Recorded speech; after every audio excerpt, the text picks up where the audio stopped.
Bueno, pues después de esta presentación tengo que empezar dando las gracias a la universidad por la invitación y la oportunidad de estar hoy aquí con todos vosotros, en la que es mi casa también, porque después de todo lo que han dicho, lo que ha dicho la vicerrectora y la directora del centro, pues yo tengo que, como soy más vieja y peino más canas, pues empecé a dar clase en este centro en el año 1991, hace más de 30 años. Y siempre he sido profesora de esta escuela, salvo estas lagunas que tengo en mi currículum universitario para dedicarme a la gestión desde la política, ¿no? Concretamente pues en el año 2007 al 2011, que fui directora de la Oficina de Sostenibilidad y Cambio Climático del Principado, y ahora que llevo desde el año 2019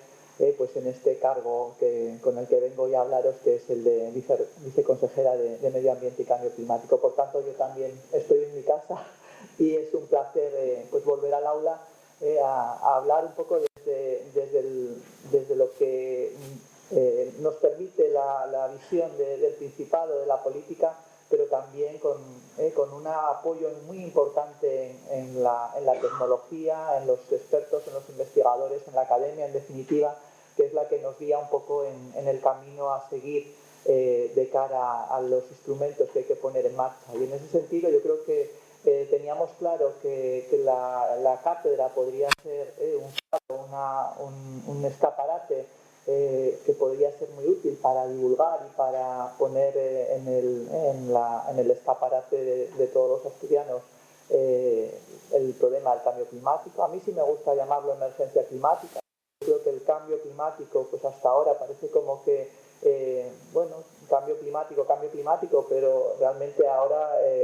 tenemos que acelerar la respuesta y ya vamos a tener unos efectos, o estamos teniendo unos efectos ya tan importantes que no nos queda tiempo, y por eso lo de la emergencia nos da una idea de que es tiempo de actuar, ¿no? Yo voy a empezar dentro de lo que es la presentación, voy a empezar presentando lo que ha sido nuestro trabajo desde el año 2020, finales de 2020, pero más intensamente en el 21 y el 22, que ha sido la elaboración de la Estrategia de Acción por el Clima del Principado de Asturias. Dentro del Principado de Asturias se marcó en esta legislatura un mapa de estrategias para definir aquellas prioridades que en materia de planificación era necesario disponer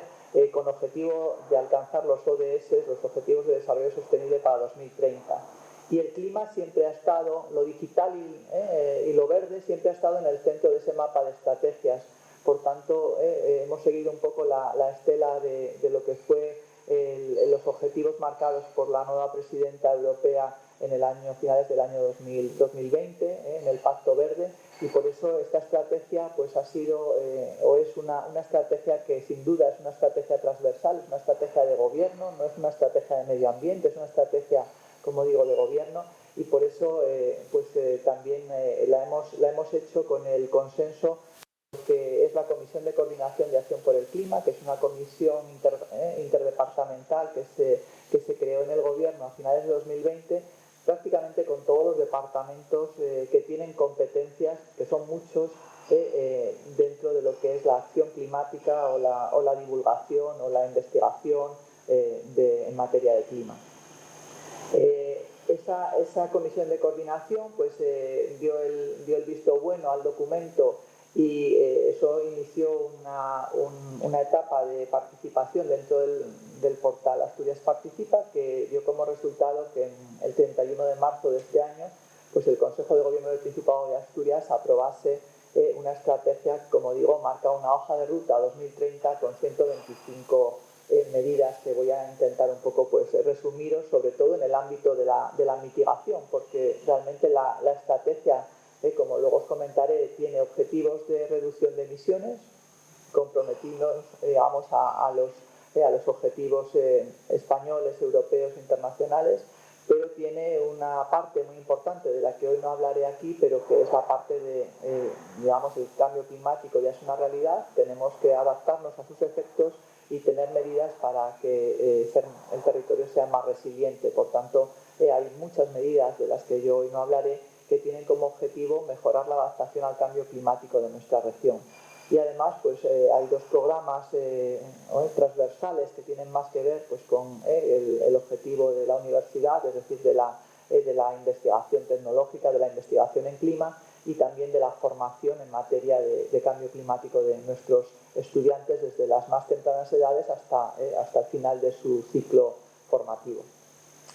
Yo quería poneros antes de nada un poco el marco contextual, porque es importante ver por qué nosotros definimos unos objetivos y dónde tenemos que buscar esas referencias a los objetivos. Evidentemente, como decía, pues la Unión Europea suscribe el Acuerdo de París para detener el incremento de temperaturas en ese 1,5 grados, que veremos si podemos detenerlo en 2 grados, ¿no? Pero en cualquier caso, pues hay una serie de objetivos internacionales a los que la Unión Europea se suscribe. Y concretamente, como decía, en la actual presidencia de la Unión Europea, en julio de 2021, después de sacar el paquete del Pacto Verde Europeo, la Comisión lanza el paquete Fit for 55, el paquete Objetivo 55. Y ese paquete es un paquete en el que la Unión Europea marca un acelerón, mayor compromiso en las políticas climáticas y plantea pasar del 40% de reducción de emisiones, que es la hoja de ruta actualmente vigente en la legislación europea y en los planes nacionales de energía y clima, pasar a un mayor nivel de ambición y pasar al 55% de reducción, poniéndonos en la senda de la descarbonización de la economía a 2050. De manera que ese mayor objetivo climático del 55% pues viene acompañado de una serie de medidas que tienen que ver, por ejemplo, con con los sectores que están incorporados en el régimen de comercio de derechos de emisión, que como sabéis pues ya tienen sus propios objetivos de reducción y de ir adaptándose al comercio para comprar aquellas emisiones, aquellos derechos de emisión a los que no pueden, reducir en su actividad, y ese comercio de derechos de emisión pues lo que marca es que se va a rebajar el límite global y además se va a acelerar el ritmo de reducción, eliminando derechos gratuitos e incorporando nuevos sectores al régimen de comercio de derechos de emisión. La aviación ya estaba, se incorpora el transporte marítimo y un aspecto muy importante, yo creo que muy relevante a nivel también de ciudadanos, es que se incorpora en el régimen de comercio de derechos de emisión, cuando se apruebe este paquete, la edificación y el transporte por carretera. Es decir, que va a haber derechos de emisión a los combustibles fósiles que se utilicen en el transporte por carretera y a los combustibles fósiles que se utilicen en nuestros sistemas de calefacción o agua caliente sanitaria, con lo cual pues esto implica también que nos va a afectar como ciudadanos, más allá de que esto afectaba a las empresas que emitían que tenían sus derechos de carbono. El paquete pues tiene otra serie de medidas, incorpora otra serie de medidas que tienen que ver con la fiscalidad, con la inversión de los ingresos de los derechos de carbono en acciones de clima y energía, con incrementar el nivel de renovables para la generación de energética a un 40% y a un 36% en la eficiencia energética. El tema de que a partir de 2030 el 55% de los vehículos que se vendan en Europa tienen que ser cero emisiones. Mecanismos también para protegernos frente a otros mercados que no hayan incorporado estas restricciones medioambientales y haya fuga de carbono, pues mecanismos en frontera. Y en definitiva también pues incluso un fondo social por el clima para tratar de que no haya injusticia social, en el sentido de que como estamos incorporando pues a la edificación y al transporte, pues puede haber una brecha social para aquellos que no puedan acometer inversiones en sus casas o en sus vehículos, y por tanto pues la Unión Europea dota ese fondo social para que esa transición sea justa. Cuando vemos tenemos esos objetivos y esos son los que nosotros nos hemos, en los que nosotros nos hemos fijado en la estrategia de acción por el clima, pero tampoco podemos, digamos,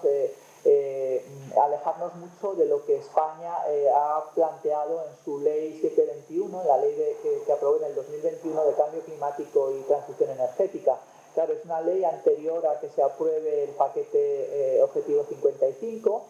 Por tanto, digamos, los objetivos quizás son un poco menos ambiciosos a nivel país. Estamos hablando de una reducción de las emisiones del 23% respecto a 1990. Estamos hablando quizás de mayor nivel de ambición en el despliegue de renovables, puesto que en España yo creo que llevamos un adelanto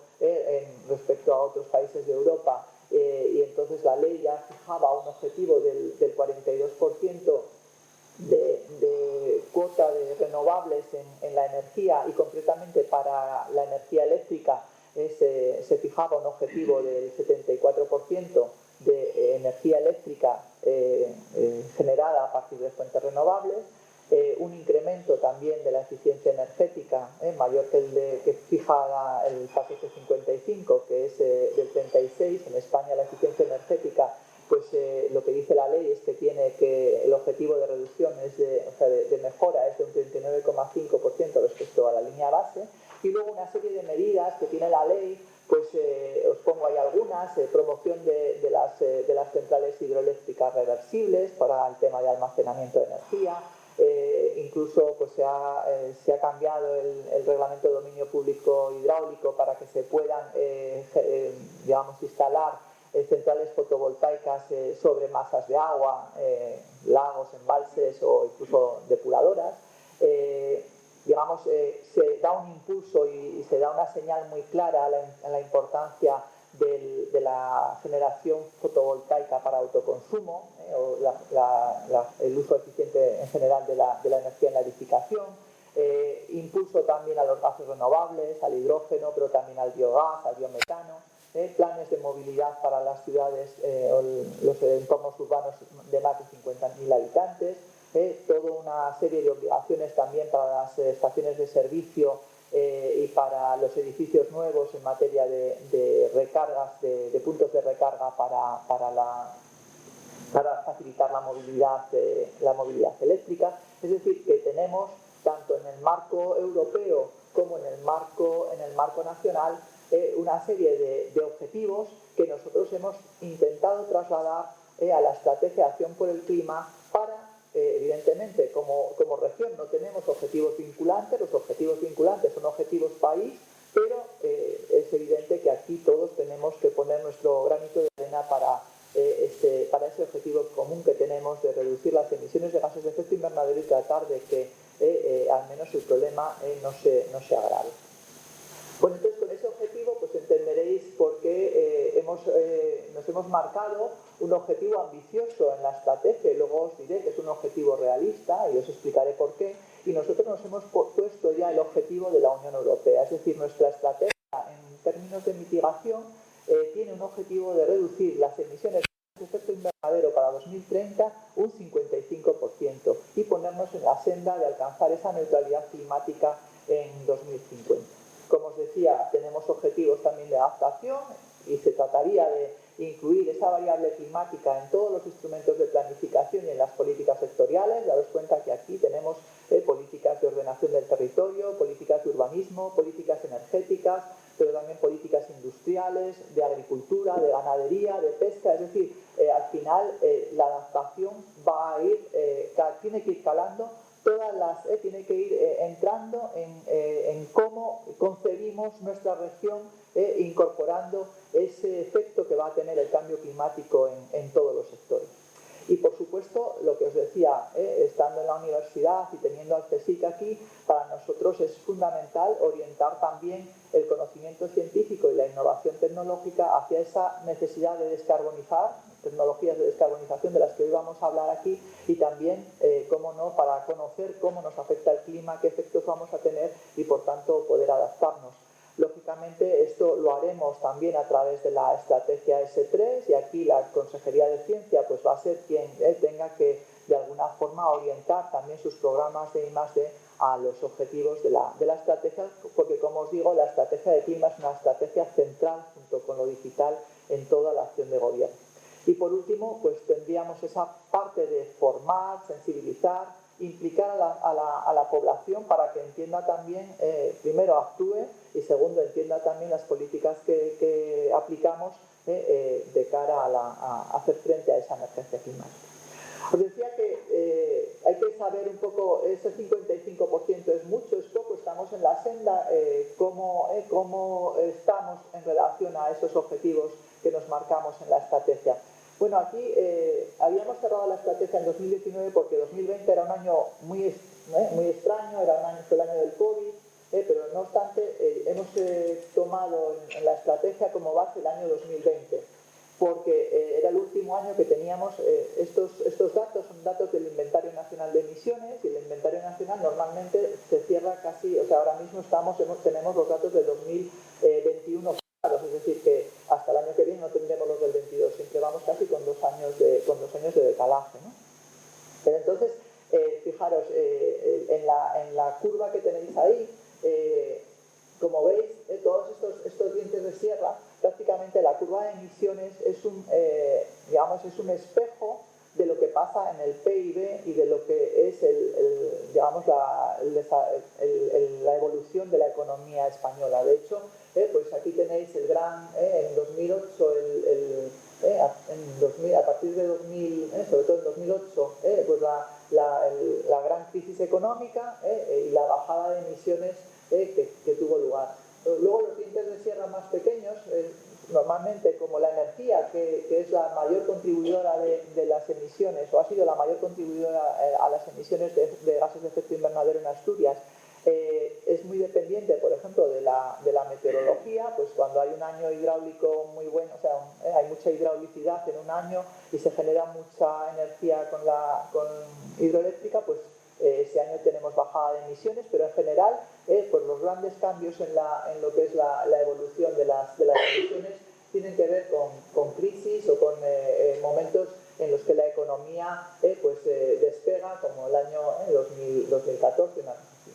Y a partir de 2019, ahí empezamos a tener el efecto del cierre de las centrales térmicas. En el 2020 cierra definitivamente la central de Iberdrola en Gala y cierra definitivamente la central de Naturgy en Soto de la Barca. Pues ahí tenéis esa caída de 3 millones de toneladas de CO2, aparte de alguna incidencia también dentro de la actividad económica que tuvo ese año tan especial como fue el 20 con el tema del COVID, ¿no? Una cosa que quiero comentar es que, como digo, las emisiones siempre van muy unidas a la economía, a la marcha de la economía, hasta un punto que yo sitúo aquí más o menos en 2014, en el que, si veis, esta es la curva del PIB, la evolución del PIB, y esta es la curva de las emisiones de gases de efecto invernadero. Y prácticamente en 2015 se produce eso que es tan deseado y que es a lo que tienden las políticas de mitigación de cambio climático, que es el desacoplamiento entre economía y emisiones de gases de efecto invernadero. Es decir, ahí es el efecto ese de producir lo mismo o más, pero con menos emisiones, que es lo que se pretende con todas las tecnologías de mitigación que probablemente hoy, de las que vamos a conocer hoy seguramente algo más, ¿no? Entonces, ese sería un poco como os digo, el 20 no es significativo, es decir, quedaros con el 19, en el que realmente sí que tenemos esa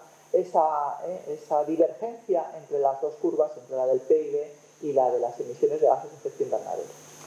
Pero volviendo otra vez a Asturias, que nos hace diferentes en Asturias, veis ahí, son las emisiones per cápita de las comunidades autónomas, y el rojo tenéis las emisiones per cápita de España como media. Es decir, que si en España un español de a pie, pues podemos decir que tiene una huella de carbono en torno a 6,7 toneladas de CO2 año, en Asturias tenemos en 2019, tomándolo como año un poco normal, tenemos casi 19 toneladas de CO2 por habitante, ¿vale? Eso nos hace muy diferentes, estamos a la cabeza en emisiones per cápita. ¿Por qué? Porque si veis aquí, la distribución de las emisiones es muy diferente en Asturias respecto de España.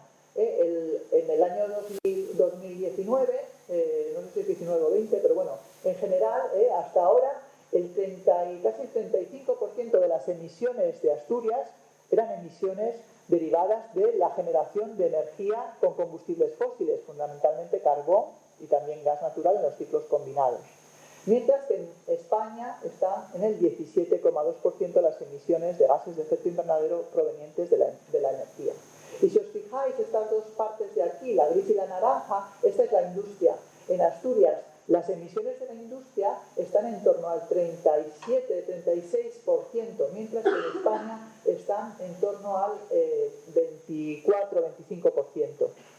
Las distingo aquí porque hay emisiones, la industria tiene emisiones derivadas del uso de la energía, pero tiene también emisiones derivadas de los procesos que emiten directamente CO2. Ahí estaría pues, el sector del cemento, el sector siderúrgico, el sector del coque, es decir, sectores en los que en los propios procesos, por la transformación de las materias primas que se tiene lugar en ellos, se produce directamente CO2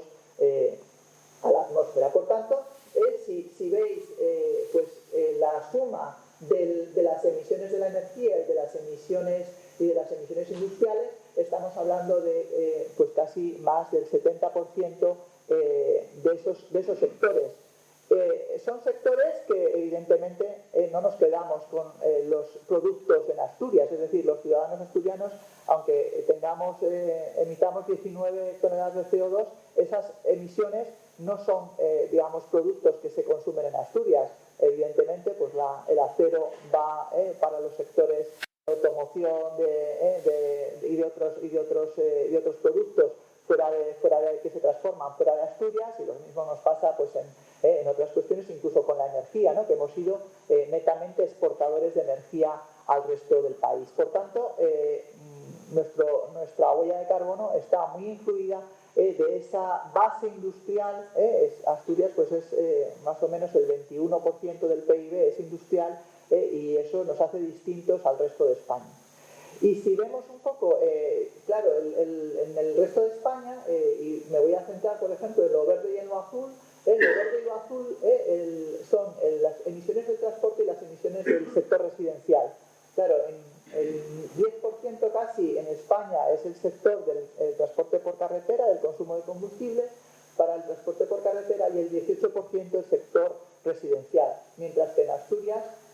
tenemos ahí el 7% y el 8,7%, es decir, 15% casi menos que el residencial en toda España. Entonces, estos datos han sido quizás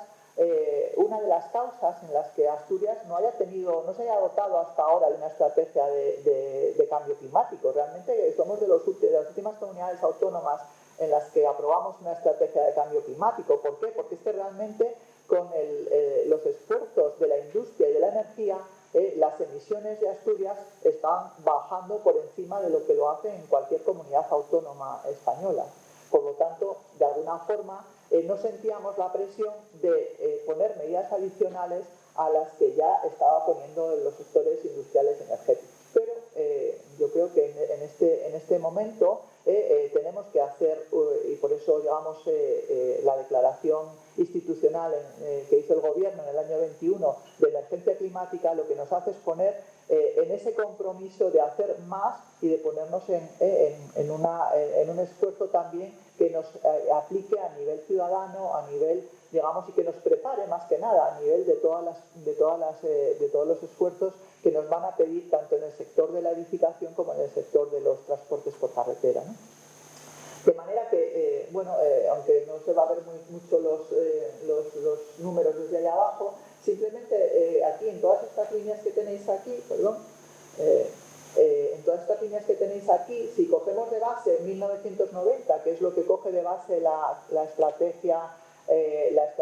de acción por el clima, lo que coge de base el Plan Nacional Integrado de Energía y Clima, suelen coger 90 y el 2005 también como referencia. Y el paquete Fit for 55 lo que coge también es 1990, es decir, ese 55% de reducción lo tenemos que coger respecto de este 100 que tenéis aquí. Entonces, si os dais cuenta,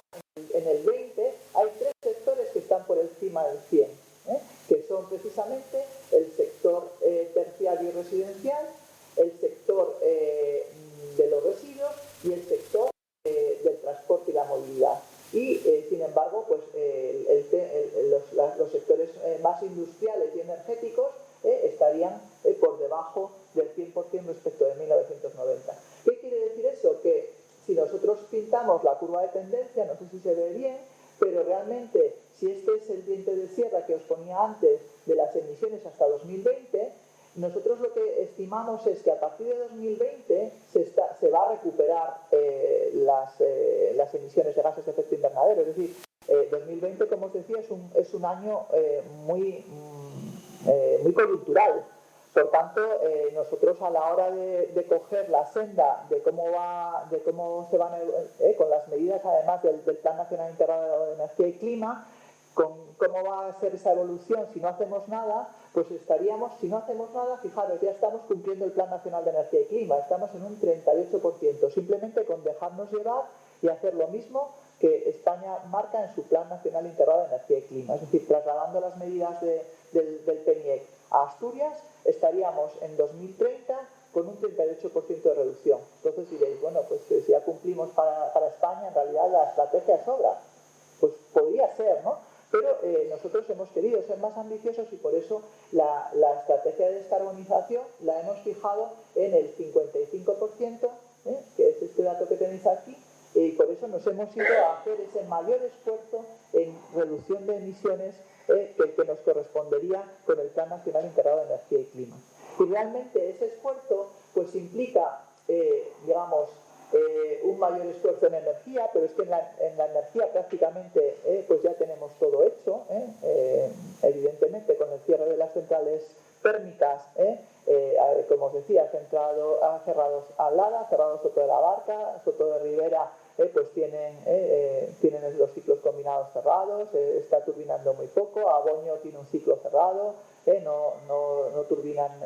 los dos simultáneamente y además pues está ese plan para meter gases renovables, es decir, que prácticamente en energía con todo lo que hay ahora mismo encima de la mesa ya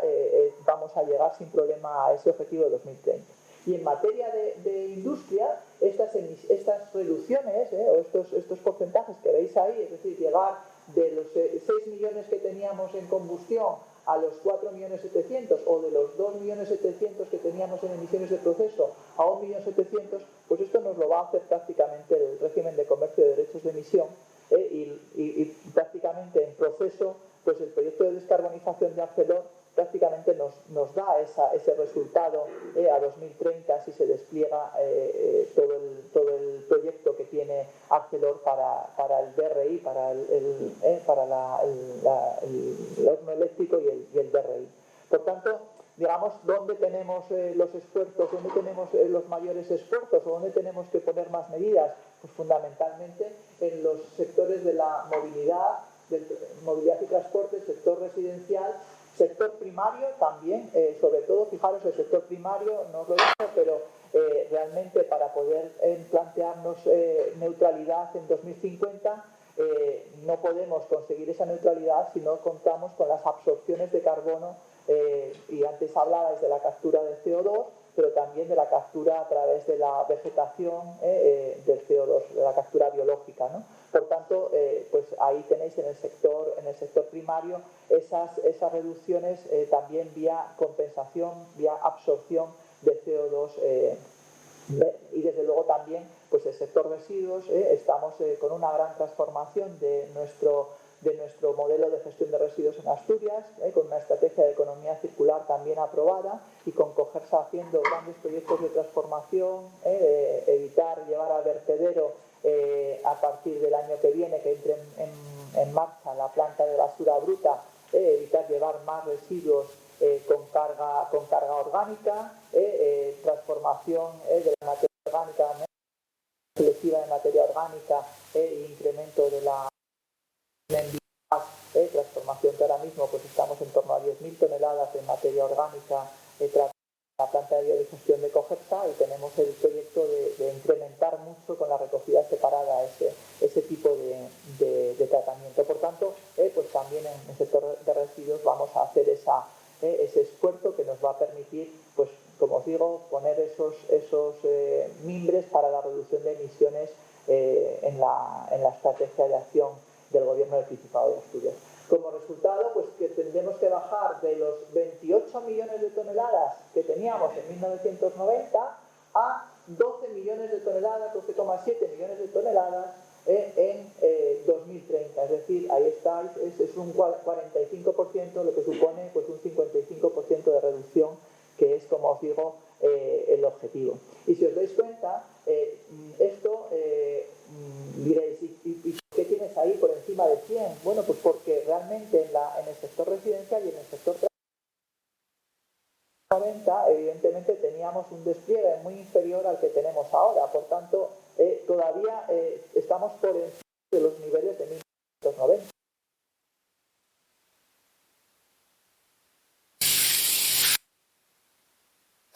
En lo que va a hacer, en qué ámbitos trabaja la estrategia de acción por el clima. Pues ya habéis visto un poco ya con esos datos dónde tenemos que actuar. Pues evidentemente tenemos que actuar en la descarbonización del sector energético, os comentaré luego algunas medidas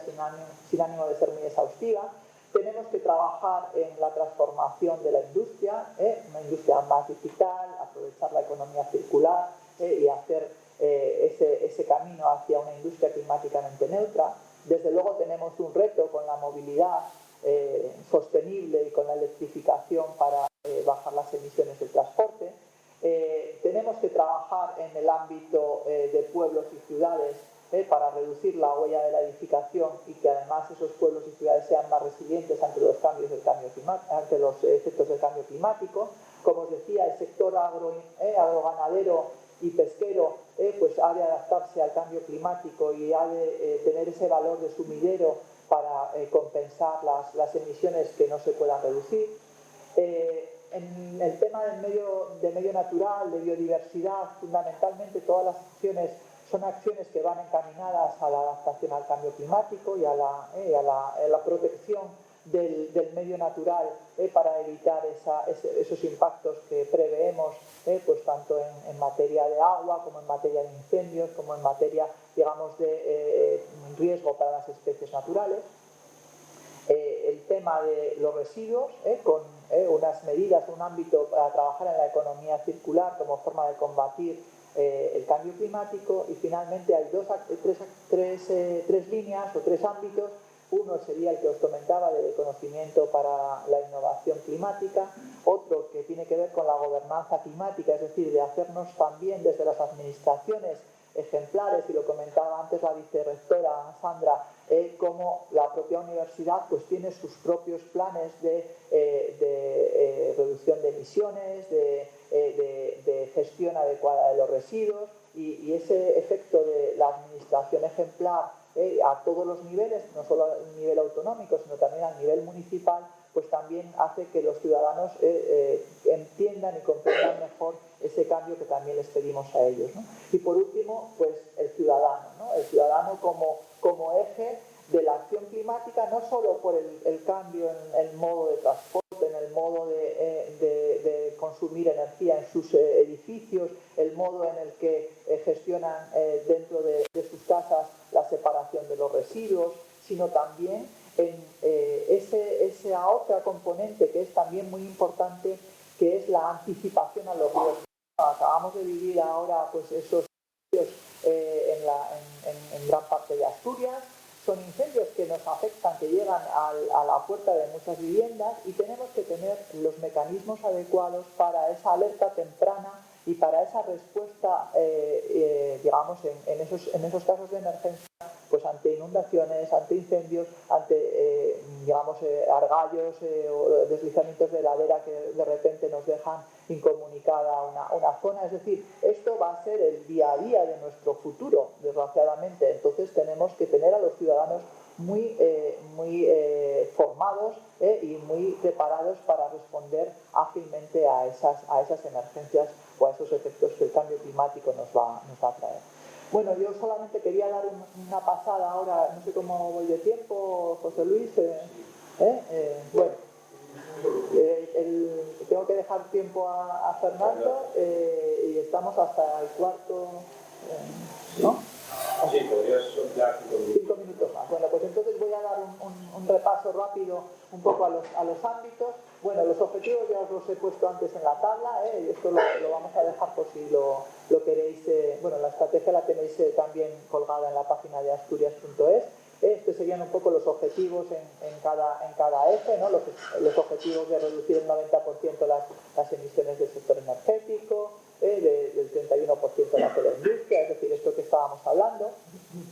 Pero entrando un poco en medidas que encajen con lo que vais a hablar después de tecnologías, pues realmente en el ámbito de la descarbonización del sector energético regional, ahí lo que vamos es las medidas que tenemos son medidas que van orientadas a impulsar el aprovechamiento de los recursos energéticos de la región, es decir, a intentar esa soberanía energética que nos permita de alguna manera responder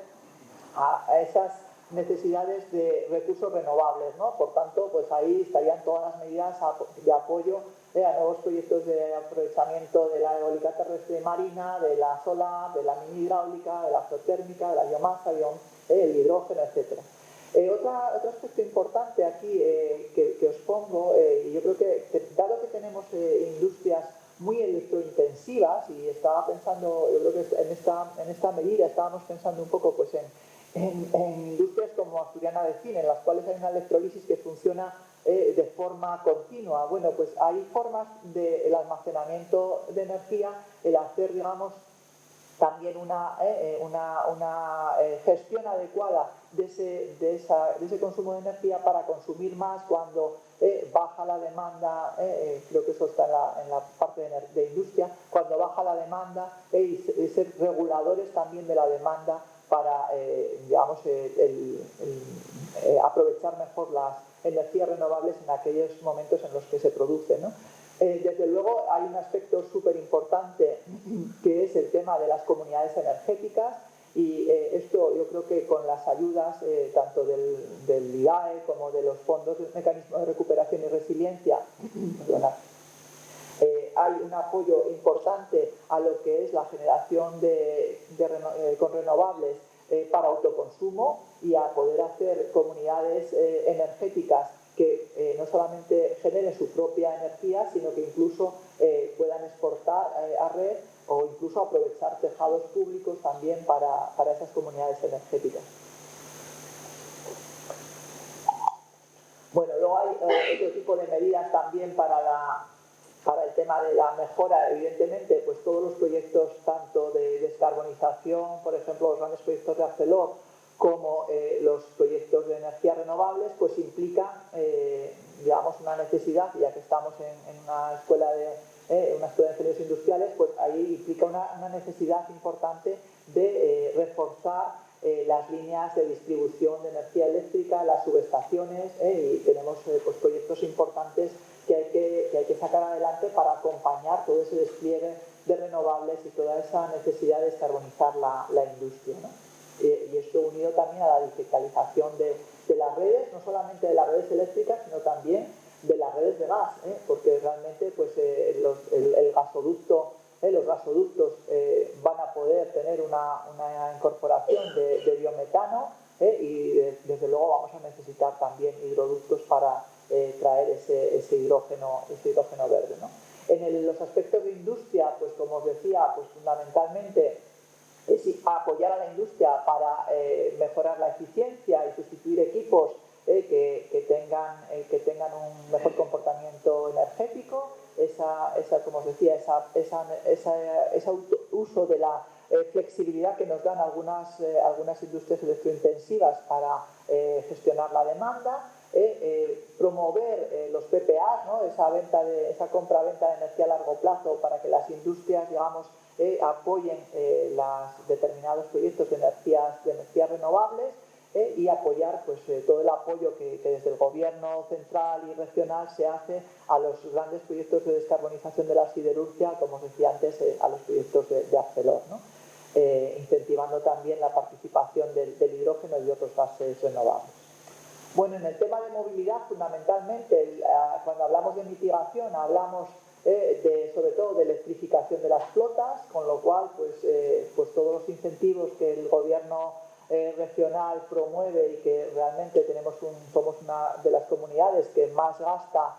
los fondos, o que más invierte, diría yo, los fondos que el Estado pone a disposición de las comunidades autónomas para la renovación y digitalización de flotas y para todo el impulso de la electrificación de la movilidad rodada. Y en tema de la eficiencia, digamos, de las medidas de mitigación para avanzar en ese parque edificatorio que sea de consumo energético casi nulo, pues ahí tenemos desde la reducción, todas las ayudas para la reducción de la demanda energética con la renovación de la envolvente térmica de los edificios, todo el apoyo a cambio de sustitución de calderas, de calefacción, de climatización de agua caliente para, digamos, sustituir y poner incluso fuentes renovables. Ya ves todo ese apoyo a los tejados fotovoltaicos que tenemos ahora para comunidades de vecinos y para comunidades de usuarios, incentivar también pues todo el sistema, digamos, de certificación energética para contribuir al mejor conocimiento de cómo avanza este parque edificado en materia de mitigación del cambio climático. En el sector primario que fundamentalmente se ha visto siempre como simplemente la parte de uso de la energía, ¿no? Y entonces pues ahí pues no deja de haber medidas también de reducción del consumo de energía, igual que en el parque de edificios, pero hay una cuestión muy importante y que está teniendo, digamos, un impulso muy importante tanto por un PERTE de biogás que se puso en marcha con el mecanismo de recuperación y resiliencia, como por proyectos, digamos, de iniciativa privada. Ahí tenéis Biogastur, esa planta es la planta que Central Lechera tiene en Navia, que aprovecha los purines de las deyecciones ganaderas para generar biogás. De momento lo está aprovechando en una planta de motores eléctricos generando electricidad, pero incluso tiene como proyecto el hacer un upgrading, una limpieza del biogás y producir biometano e inyectarlo en red. Ahora mismo también, cuando se ha resuelto la convocatoria del PERTE, también hay otro proyecto en Tineo para otra planta de biometanización importante en una zona en la que la cabaña ganadera de vacuno es muy numerosa, para dar ese salto de primero evitar esas deyecciones que tienen una proyección, unas emisiones de metano importantes y que contribuyen al cambio climático, pero además de evitar esas emisiones de metano, lo que hacemos es generar un biogás o un biometano que desde el punto de vista climático es neutro y que por tanto nos ayudará también a descarbonizar sectores que son difícilmente descarbonizables. Y antes hablábamos de la edificación, pues realmente igual que pues cuando tú tienes un contrato con una eléctrica o una empresa tiene un contrato con una eléctrica, tiene garantía de origen y puede en su contrato comprar energía eléctrica verde, pues lo mismo con el biometano. Esa inyección de biometano en red puede, con los certificados de garantía de origen que ya están aprobados en la legislación española, podrías hacer contratos para que no tengas que cambiar tu caldera, que lo que cambie sea el gas que quema tu caldera, ¿no? Y esa es una forma también de descarbonizar el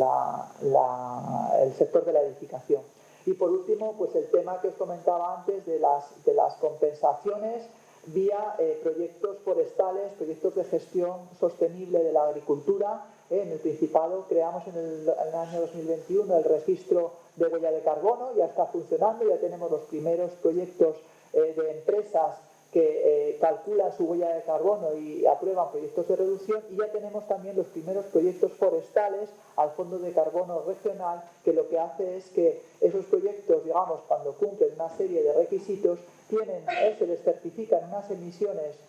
absorbidas que cualquier empresa puede utilizar para compensar y bajar su huella de carbono más allá de las acciones de reducción. Y para terminar, en las medidas de residuos, pues ya os decía que toda la estrategia de economía circular y toda la transición de Cogersa en esa estrategia de economía circular pasa por impulsar el aprovechamiento, por ejemplo, de los residuos orgánicos para generar gases renovables, es decir, aumentar, como os decía, la capacidad de la planta de biometanización de Cogersa, con ese incremento en la recogida separada de residuos orgánicos, que es la gran asignatura pendiente que tiene Asturias y para la cual hemos puesto en marcha pues, subvenciones de casi 7 millones de euros para los ayuntamientos, para que, digamos, faciliten a los ciudadanos la separación del cubo, de la basura del cubo marrón.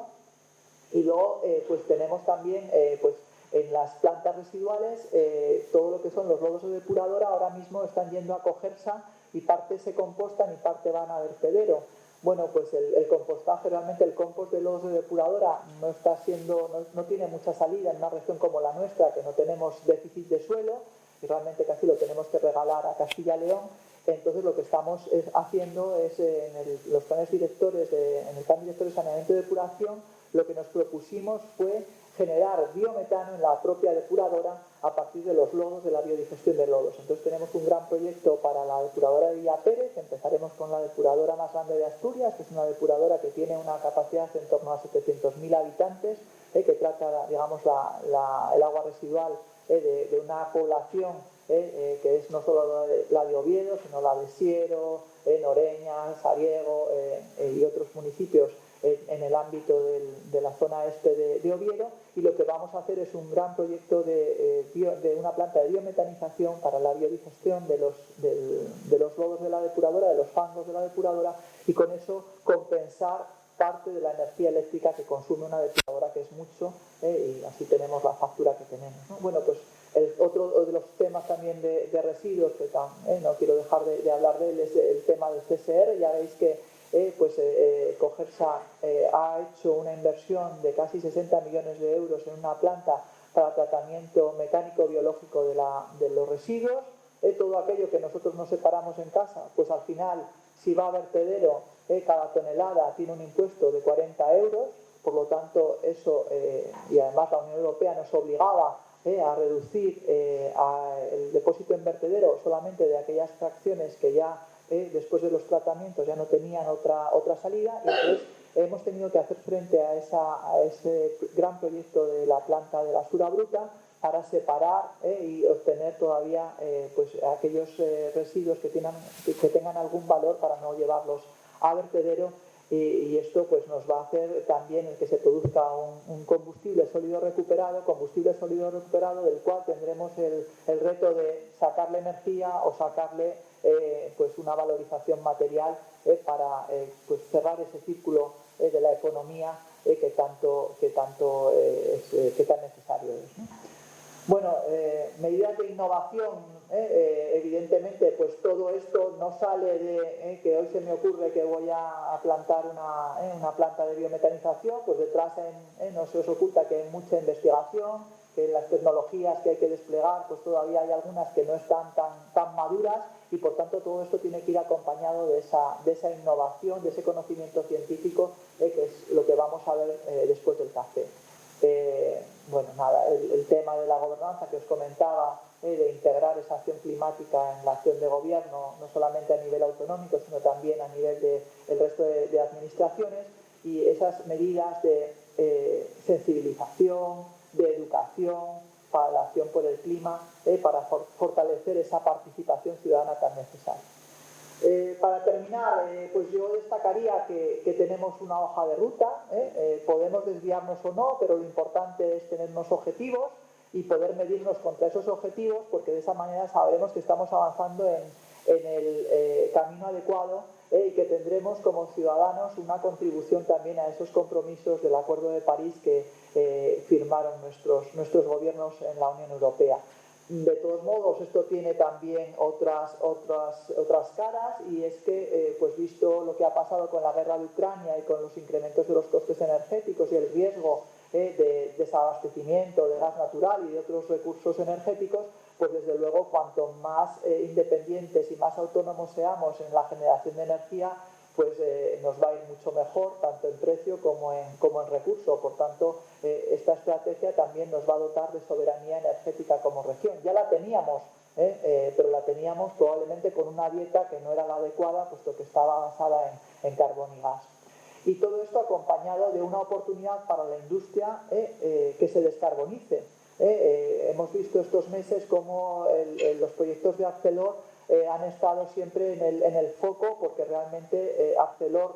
seguiría en Asturias en tanto en cuanto pudiese acometer esas grandes inversiones para descarbonizar sus procesos productivos, porque si no, de otra manera no sería viable, dado que, como os decía, el régimen de comercio de derechos de emisión cada vez va a disponer, estas empresas van a disponer cada vez de menos emisiones, derechos de emisión gratuita, y por tanto eso va a hacer que el incremento en costes de producir una tonelada de acero en Asturias no sea competitivo respecto a otras partes del mundo. Todo, por lo tanto,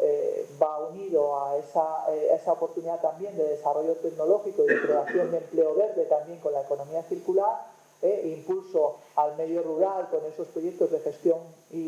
forestal y agraria sostenible, y con todo pues también ser más resilientes frente al cambio climático también en la economía, ¿no? Más allá de los riesgos, digamos, que nos afecten de otra manera. Y con esto pues termino, espero no haberme enrollado mucho y os doy las gracias por haberme dado la oportunidad de contar mi libro, mi estrategia, que es la estrategia de todos para los próximos años de acción por el clima. Muchas gracias.